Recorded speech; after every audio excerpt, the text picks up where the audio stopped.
আশা করি আপনারা সকলেই ভালো আছেন। আজকে যে প্রোগ্রামটা করতে যাচ্ছি সেটা হচ্ছে কি, ছেলে মেয়েদের সরকারি চাকরির জন্য, যারা সত্যি সরকারি চাকরির জন্য চেষ্টা করছেন।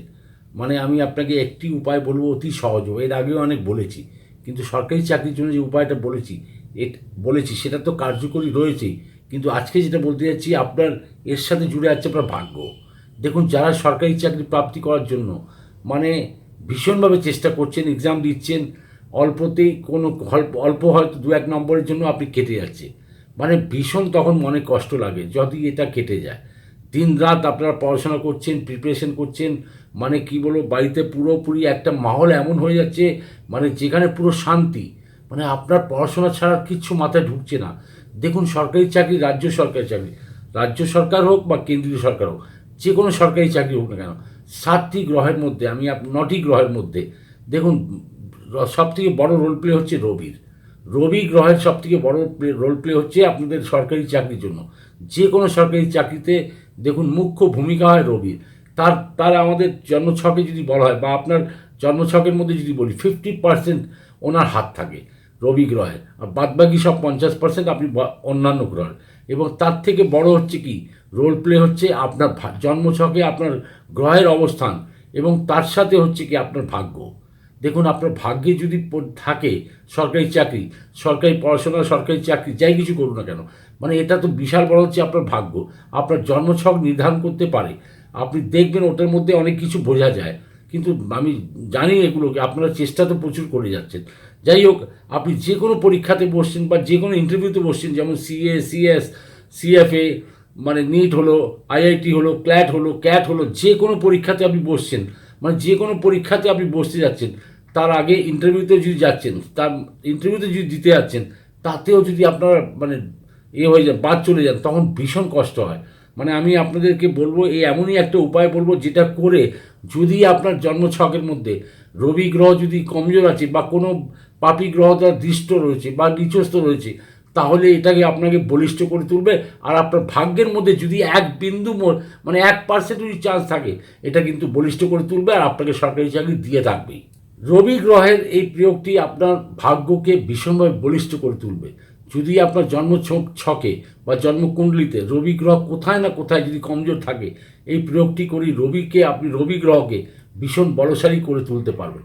প্রয়োগটি দেখুন, একটানা 7 দিন করতে হবে। যে কোনো 7 দিন আপনি করতে পারেন, এর জন্য বারের কোনো ব্যাপার নেই। আপনি যে কোনো বার থেকে শুরু করতে পারেন। আপনি যদি রবিবার থেকে শুরু করতে পারেন, তো রবিবার থেকে করবেন, কোনো অসুবিধা নেই। 7 দিন মোট করবে, এটা খেয়াল রাখবেন। 7 দিন করতে হবে। পরীক্ষার আপনি 7 দিন আগে বা পরীক্ষার কয়েকদিন আগেও করতে পারেন, এমন কোনো ব্যাপার নেই যে আপনাকে পরীক্ষার আগেই করতে হবে। তার 10-15 দিন আগে, কি 10 দিন আগে, 7 দিন আগে, 8 দিন আগে, যতদিন খুশি আপনি 7 দিনের প্রয়োগটা করতে হবে। কী করবেন দেখুন, সহজ উপায় আপনাকে বলছি। এতে রবি গ্রহ আপনার বলিষ্ঠ হয়ে যাবে, এবং আপনার সরকারি চাকরি যদি কপালে 1% যদি থাকে, আপনি 100% আমি বলবো এই প্রয়োগ করে আপনি পেতে পারেন। কী করবেন দেখুন, দুটো হাত তো আমাদের, দুটো হাতের মধ্যে অনামিকা আঙুল, এই অনামিকা আঙুল মানে রিং ফিঙ্গার, এই রিং ফিঙ্গারটাকে নেবেন। কী করবে, দুটোকে এইভাবে প্যাঁচ লাগিয়ে নেবেন, এই দুটোকে এরমভাবে আঁটি বেঁধে নিলেন, এইভাবে করে আপনার কপাল, ফরহেডে, মানে কপালে এইভাবে রাখবেন। আর তারপরে আপনি কী করবেন, এরকম রেখে দিলেন। তারপর আপনি কী করবেন, আপনার একটা মন্ত্র বলছি, সেটা করবেন। যখন কপালে রেখে নিলেন, এই মন্ত্রটাকে যতবার সুবিধা আপনি বলতে পারেন, 7 বার, মানে 7টা দিন তো করবেন, আর 7 বার নিঃশ্বাস ধরবেন আর ছাড়বেন। এটাকে তার মধ্যে যতবার আপনি খুশি বলতে পারেন, এমন কোনো ব্যাপার নেই যে 50 বার বলতে হবে, 108 বার বলতে হবে, তা না। আপনি 7 বার নিঃশ্বাস ছাড়বেন আর ধরবেন, তখন তার মধ্যে আপনি যতবার বলতে পারেন, তার জন্য কোনো অসুবিধা নেই। মন্ত্রটা খুবই সহজ, আপনারা সকলেই জানেন। ওম ঘৃণী সূর্যায় নমঃ। এই মন্ত্রটাকে বলতে থাকুন 7 বার, মানে 7টা আপনার নিঃশ্বাস ছাড়তে হবে, ধরতে হবে, তার মধ্যে যতবার আপনি বলতে পারেন। অনামিকা আঙুলটা হলো কি আপনার রবির স্থান, এটা আমরা রবির স্থান বলি, এবং তার সাথে কপালটা হচ্ছে কি আমাদের তেজ, আর তার সাথে হচ্ছে আপনার ভাগ্য, মানে আপনার শোয়ানো ভাগ্য।